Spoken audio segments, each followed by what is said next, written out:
Di video ini saya ingin memberikan bukti kepada teman-teman sekalian bahwa kelompok Habib atau ajaran Habib, warisan yang ditinggalkan oleh Habib seperti ini.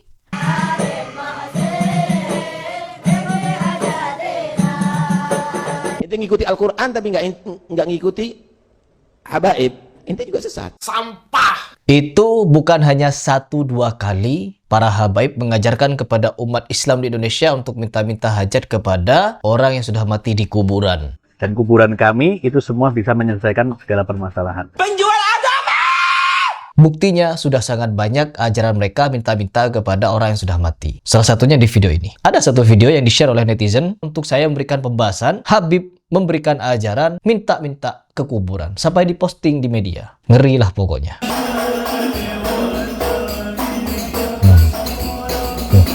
Cara jalannya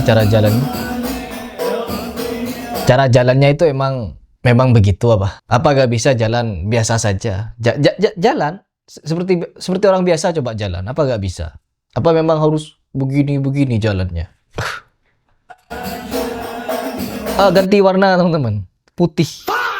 Kalau gak salah dulu warnanya biru atau hijau seperti ini nih dulu. Terus sekarang warnanya sudah putih teman-teman. Gedombrengan di kuburan, gedombrang, nyanyi di kuburan.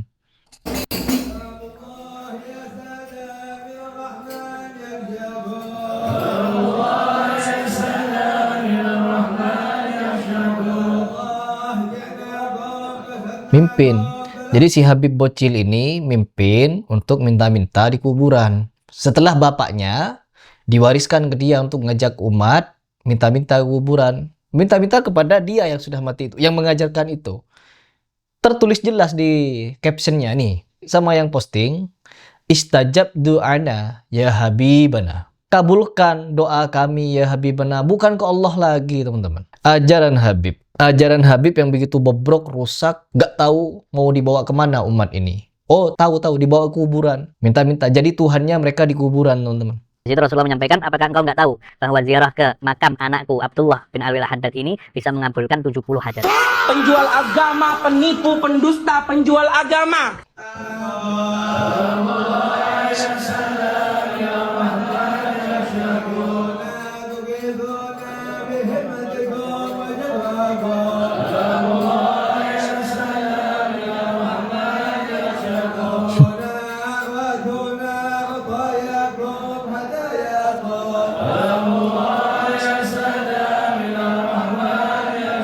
Di mana Tuhan kalian itu sebenarnya? Di mana Tuhan kalian itu? Apa Tuhan kalian ada di kuburan? Ada di kuburan Tuhan kalian. Kenapa harus ke kuburan untuk meminta doa istajab do'ana ya habibana? Aduh ya Allah. Kenapa harus ya habibana? Kenapa gak ya Allah? Lebih utama Habib untuk disebut daripada nama Allah. Dipaskan ilmunya belum sampai endulmu itu. Coba kita baca komentar ya. Ngelihat gayanya jalan bikin jengkel. Kesibukan. Putra mahkota. Putra mahkota. Emang gitu ya? Jalannya dia emang gitu ya? Oh, jalannya emang gitu dia ya, jalannya. Kakinya buka, teman-teman. Kalau orang jalan kan kakinya ke depan. Oh, dia kakinya buka gini, nyilang. Terus harus gini, jalannya begini. Kenapa harus begitu jalannya? Kenapa harus begitu jalannya? Oh, kenapa? Gak tahu dah. Tuh, Kibin. Ini Kibin nih. Ini orang Indonesia, teman-teman. Jadi orang Indonesia jadi buntut bagi mereka. Putra mahkota. Kuburan dipuja-puja, manusia aneh. Tuh, mulai pada cerdas. Istajib do'ana ya habibana itu artinya kabulkan doa kita ya Habib. Kenapa gak ke Allah minta kabulkannya? Coba kita lihat balasannya apa kira-kira. Kalimat mengandung kesyirikan. Tuh. Betul, ngajinya ketolol, si tabat yaba. Jangan dihujat. Semoga Allah memberi mereka hidayah. Amin. Kuburan dipuja-puja cuma ada di Konohagakure. Ada di Syiah juga. Di Iran itu lebih banyak daripada yang di Indonesia. Bahkan lebih parah. Pembunuh Umar bin Khattab. Abu Lu'lu'ah. Oh jangan salah. Bagi Islam dia dianggap musuh Islam. Tapi bagi Syiah Rafidhah dianggap sebagai Abul Islam. Dan orang Syiah Iran sekarang dipuja-puji sama warga Konoha karena apa? Narasinya berani berperang dengan Israel. Tabat yaba kaum kuburiyun. Rasul SAW melarang meninggikan kuburan. Sudah tahu mereka. Tapi mereka gak ikut Nabi. Mereka gak ikut Nabi. Bisnis kuburan Hasan bin Musang.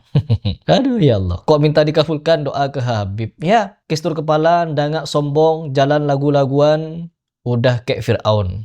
Innalillahi wa inna ilaihi raji'un. Sekarang, kalian bisa menyaksikan di kolom komentar Harry Pras. Netizen sudah mulai sadar, waras, dan cerdas. Karena apa? Saya tidak henti-hentinya. Meskipun saya diteror, dijebak. Apa yang tidak terjadi kepada Harry Pras? Tapi saya apakah berhenti? Oh tidak. Kalau saya berhenti, artinya apa? Mereka merasa menang. Hantam, saya hantam terus. Semakin keras malah saya. Semakin keras, semakin tegas, semakin beringas saya membahas ketololan, kebegoan, kedunguan, kesontoloyoan, dan berbagai macam ajaran aneh nyeleneh yang diajarkan oleh para habib. Oknum-oknumnya banyak membodohi umat di Indonesia, mentololkan umat di Indonesia, menjadikan umat Islam di Indonesia budak mereka. Kalau kalian pergi ke Tarim pulang, gak pantas cium tangan, cium kaki. Yang paling utama, engkau sebelum ke Hadramut cium tangan dengan guru-gurumu yang dahulu kan ya. Ketika engkau pulang dari Hadramut, semestinya bukan cium tangan, cium kaki. Semestinya bukan cium tangan, cium kaki. Semestinya bukan cium tangan, cium kaki.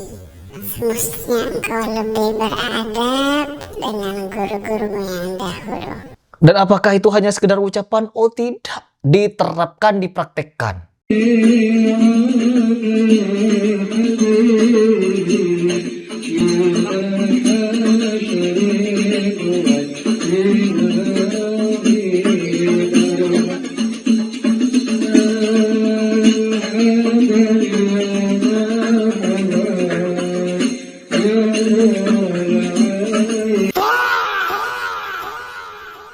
Penjual agama!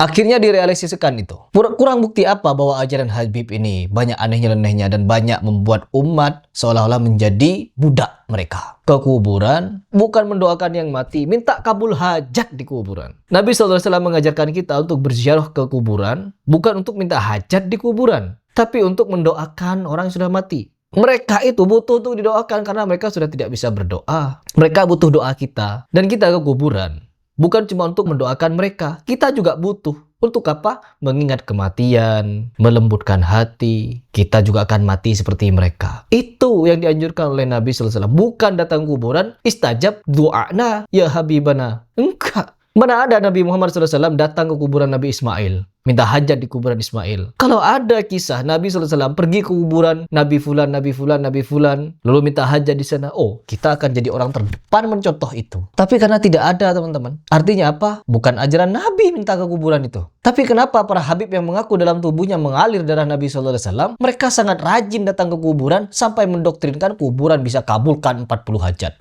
Kuburan bisa kabulkan 70 hajat. Punya persoalan apapun datang kuburan, selesai segala persoalan. Kuburan Habib Fulan di Jakarta bisa kabulkan satu doa. Baca rotib ini 41 kali bisa kabulkan doa kalian, apapun doa kalian. Berbagai macam doktrin gila-gilaan yang dibuat oleh para habaib dipercaya begitu saja oleh umat Islam di Indonesia. Karena apa? Sudah ratusan tahun para habaib membodohi umat di Indonesia. Oknum-oknumnya membuat bangsa kita gak maju-maju, ditinggal oleh negara lain. Negara lain sudah maju dengan teknologi, sains, ilmuwan, dan lain sebagainya. Indonesia masih fokus dengan kuburan-kuburan keramat, ngalap-ngalap berkah ke kiai, ke Habib Gus. Jadi di sini teman-teman, saya ingin mengajak kalian untuk melek sebenarnya. Kalau kalian ingin ngeklaim Harry Pras mengajak kalian untuk membenci, ya saya akan akui mengajak kalian membenci ajaran takhayul dan khurafat, ajaran minta-minta kuburan. Mau apa kalian?